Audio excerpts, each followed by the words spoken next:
asked for me. Here I am. You want to help me? Is there anything you remember? Ladies and gentlemen, the President of the United States, Thaddeus Ross.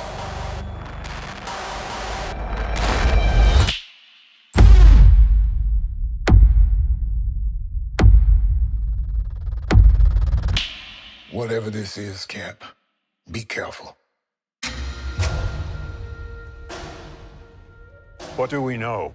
There were 5 shooters. This was a coordinated terrorist attack, sir.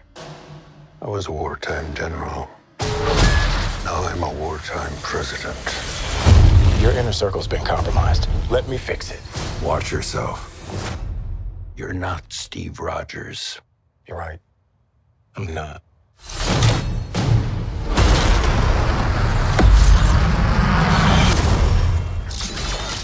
Wait for it.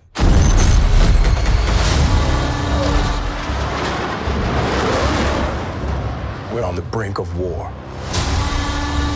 I can't trust anyone.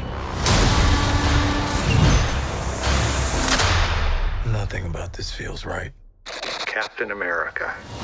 You ever ask yourself, who's playing who?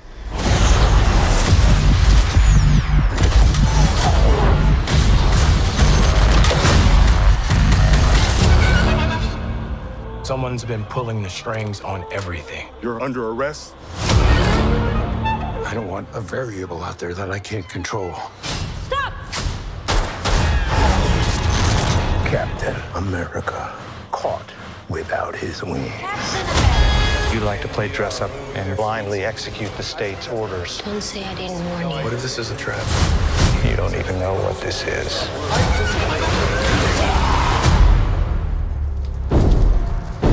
Since when were they red?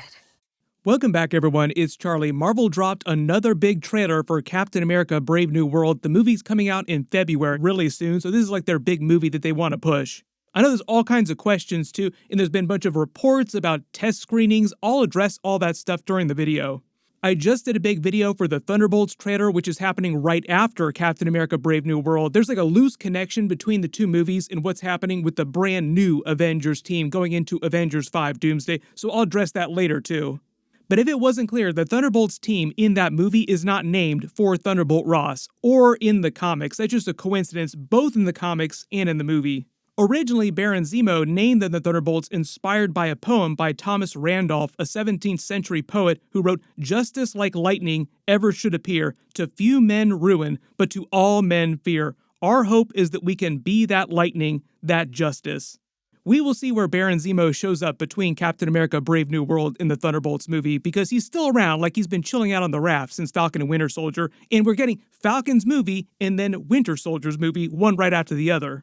If you're brand new to the channel, be sure to subscribe to get all the videos. There's a bunch of really big stuff coming up before the end of the year and next year. Looks like they polished a lot of the special effects, the visual effects on Red Hulk Thunderbolt Ross too, as well as some of the action fight scenes too, like Anthony Mackie using his vibranium wingsuit to slice through the car, just showing you some of the things that vibranium can do if they didn't get that across with all of Black Panther's vibranium scenes. You also notice he's doing the shield stomp to pick it up, so either Steve Rogers taught him how to do that or Bucky taught him how to do that because he was teaching him tricks how to use the shield during Falcon and Winter Soldier. One of the biggest questions I've seen on all the trailer videos that I've done for Captain America Brave New World so far is how does Anthony Mackie's Sam Wilson Captain America even stand at all against Red Hulk? He's just way too powerful. And the answer is he does not beat him in a fight. The whole idea here is that if you saw the poster that they released for this, is actually based on Captain America 230, the subtitle being Then Comes the Hulk. With Hulk basically pummeling the hell out of Captain America's shield, Steve Rogers' Captain America in the comics, and it was Green Hulk. Barely surviving the punch because his vibranium or adamantium shield in the comics is adamantium in the comics. They're introducing adamantium during this movie too, coincidentally. His shield is able to barely redirect the force from that, otherwise he would have been liquefied by the Hulk's punch. But in that issue, and I think this is a bit of a nod to the plot of the movie, Green Hulk Bruce Banner was confused and attacked Captain America accidentally, so I think the same thing is going on during this scene too, where you see Red Hulk Thunderbolt Ross fighting Anthony Mackie's Captain America. Even during World War Hulk in the comics, Hulk and Sentry basically fought each other to a standstill. That's how powerful Sentry is. So for those of you asking, it's going to be more of a talk no jutsu kind of win on Captain America's part. But a whole lot of fighting and smashing before that happens. But at the beginning of the trailer, they start with Sam Wilson going to see Isaiah Bradley, who's since been arrested. This is probably after the events at the White House, where he freaks out. A seemingly Winter Soldier-like programming activates him and forces him to try and kill Thunderbolt Ross. Based on the scene with him talking to him in prison here, it's like he's trying to explain to Sam Wilson that he didn't do this on purpose. Someone was controlling him. That's probably what leads him to go to this facility, this lab here, where we basically find out, I think, that the leader is behind this.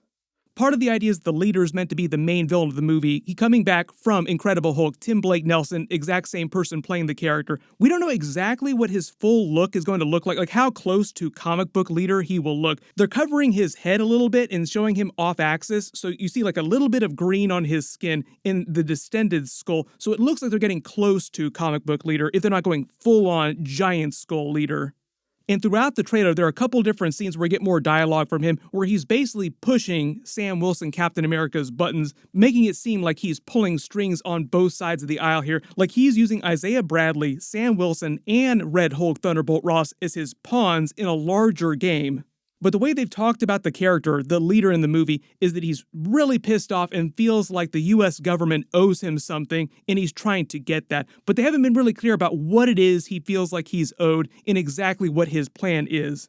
For those of you that read all the reports that there were like negative test screenings about the Captain America Brave New World movie, supposedly that aspect of the movie was the thing that everybody had problems with. Like everybody loved Sam Wilson's Captain America in the movie, but supposedly all the stuff with the leader's storyline did not test well. So all the changes that Marvel made recently sound like they had something to do with what the leader is doing during the movie.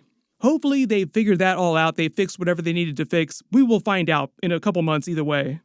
When he asks Isaiah Bradley, is there anything you remember, they show a shot of the leader, like you can see the green hand with the picture and the hood up, taking a picture at the White House of Anthony Mackie with Isaiah Bradley and Thunderbolt Ross.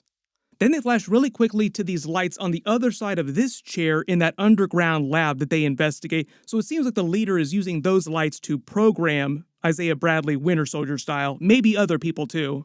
Then we see the scene of Isaiah Bradley attempting to assassinate President Thunderbolt Ross while he's giving the speech about the Adamantium in the dead celestial Tiamat in the Indian Ocean, part of a mission that Captain America and Falcon just went on to retrieve an Adamantium sample. Ladies and gentlemen, I present to you Adamantium.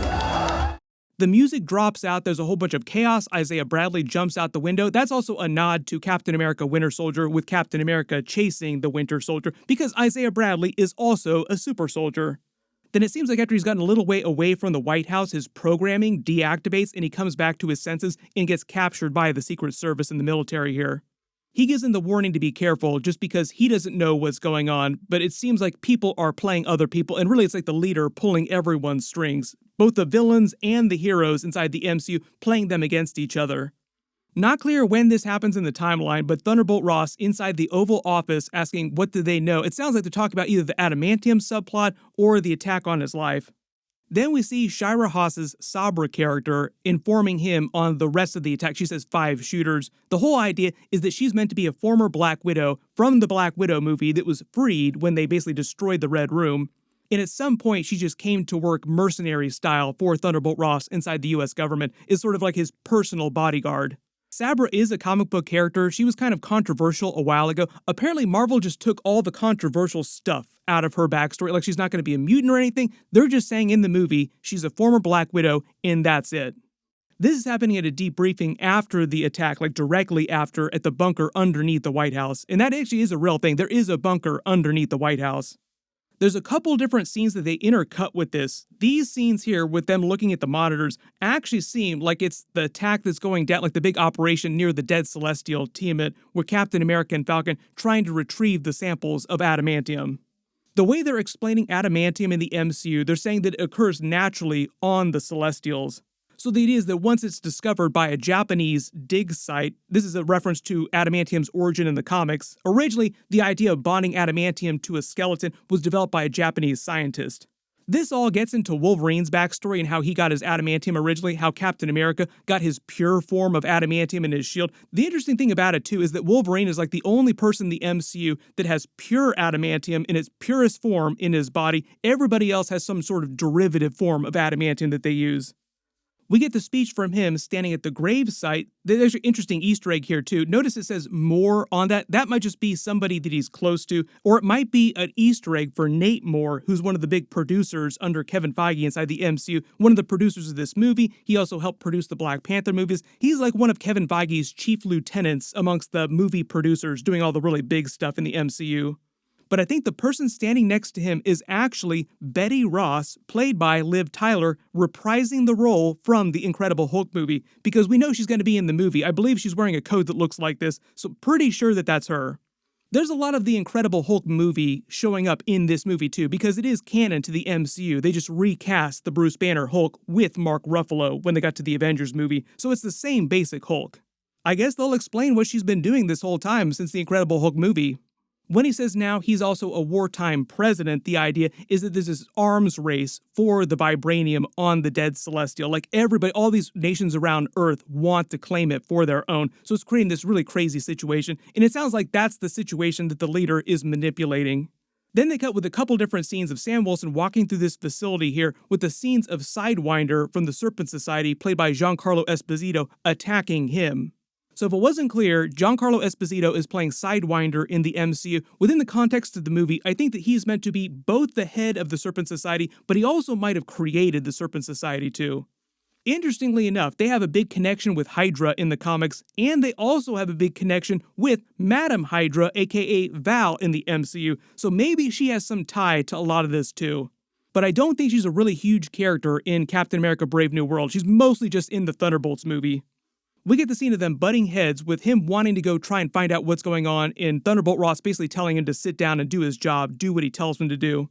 The way that Anthony Mackie described it, he said that when the movie picks up, they actually have a really good working relationship because they both came from the military. The earlier trailers also tease them coming to disagreement later, like they're building up to them actually fighting each other when he becomes the Red Hulk, but also metaphorically, you talk about the idea where Thunderbolt Ross wants to create his own Avengers team that he can control, and Anthony Mackie's Captain America is like, you know what, maybe I don't do that. Like, I'm not really crazy about being on an Avengers team that you're calling the shots for. Which is why I want you, Captain America, to help me rebuild the Avengers.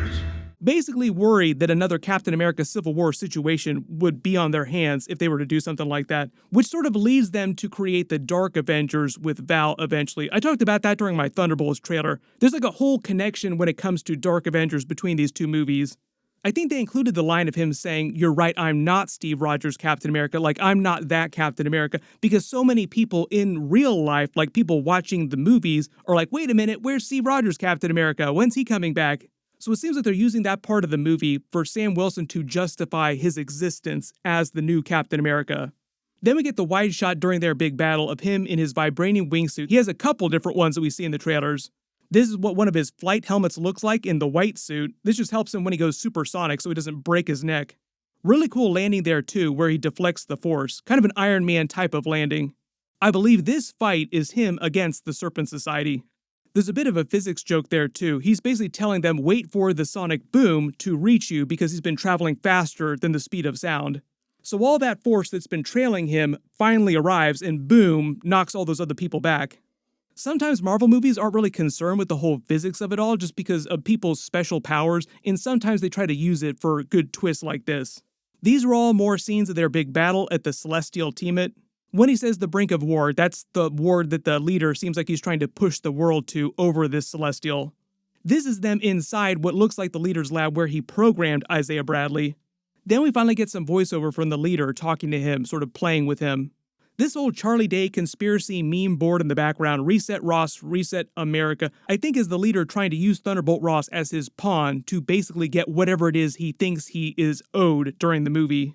Like I said, test audiences apparently did not have a good time with this part of the movie, so hopefully they fix whatever the confusion was or whatever people were having trouble with. This shot of Thunderbolt Ross looks like he's just trying to hold the Hulk down inside him, like he's trying not to Hulk out. You have to remember a lot of the scenes from the Incredible Hulk movie with Edward Norton trying not to Hulk out. There were a lot of similar scenes like that where he's making that same type of face. This is a much better shot of his blue wingsuit with the blue helmet. Really cool use of the shield too, bouncing it off, using it to destroy a couple missiles, and then using it to cushion the blow from the fire here. One of the really interesting properties of vibranium is that it's able to absorb force really well. Adamantium is different because it can redirect force very easily. This scene seems like it's happening during the battle with Thunderbolt Ross, like you see Anthony Mackie just trying to stand up here. Got a couple city miles on him, like you see the blood just dripping off the top of his head. When he says someone's been pulling the strings on everything, I think that's the idea that the leader has been playing the Serpent Society against the government, playing Captain America against Thunderbolt Ross, Red Hulk, just playing everybody against each other, trying to push the world to war. Not clear when this happens in the movie. It might be part of their big battle with the Celestial. You see the Cap status board here, like all the missions that Captain America goes on for the US government. The whole idea of a variable that he is not able to control is essentially the Red Hulk, like he's not able to control himself because he hulks out. There are a couple more wide shots of the dead Celestial in the Indian Ocean with the ships flying past it. We finally get some dialogue from Giancarlo Esposito's Sidewinder character, Captain America caught without his wings. Notice the leader's dialogue, you like to play dress up and blindly execute the state's orders. Sounds like he is very anti-government. We will see how they change him from the comics, but the leader in the comics is a very, very diabolical person. He's actually one of the people in the comics that turned Thunderbolt Ross into Red Hulk, but it was all part of a different event called World War Hulk. And it was the Intelligentsia group, which they burned during the She-Hulk series, so like he's probably not going to be part of the Intelligentsia during this movie. Then we get the much longer scene of him actually hulking out for what seems like the first time. Maybe not the first time, but the way they're pitching it in the trailer here, it seems like it's the first time and he has no idea what's going on. Like he's just horrified staring at his hand as it's busy growing. They even use the moment for a bit of a joke here when he starts wrecking stuff and the woman's like, wait a minute, there are red Hulks now too? Like there are red ones? All because most people only know about the green Bruce Banner Hulk and now She-Hulk obviously. Then they set up a longer version of that scene from the previous trailers where Anthony Mackie's Captain America challenges him, throws his shield, and they make it seem like Red Hulk is going to crumple the shield like a tin can. One of the posters has him bending the shield around its edges, like the idea that, oh man, the Hulk's strong enough to probably destroy Captain America's shield. Maybe not totally destroy, but definitely fold it up into like a nice little piece of vibranium. But there's a whole bunch of new footage, so if there's any Easter eggs or references that you spotted that I didn't talk about in this video or in my previous Captain America videos, just write them below in the comments. I know there's tons of questions about what's actually going on, like where's the movie going to leave the characters? I believe that Thunderbolt Ross will still be Red Hulk at the end of this movie. We will see what kind of post-credit scene they have for the Thunderbolts movie. I'm expecting some kind of Thunderbolts moment at the end of the film, just to set up what's happening during that film with the whole Dark Avengers of it all. Thunderbolt Ross wants Val to put a team together. Maybe also something to do with the Sentry character too, because Thunderbolt Ross would basically have to authorize all the stuff that Val is doing with the CIA, and she's the person that creates the Sentry.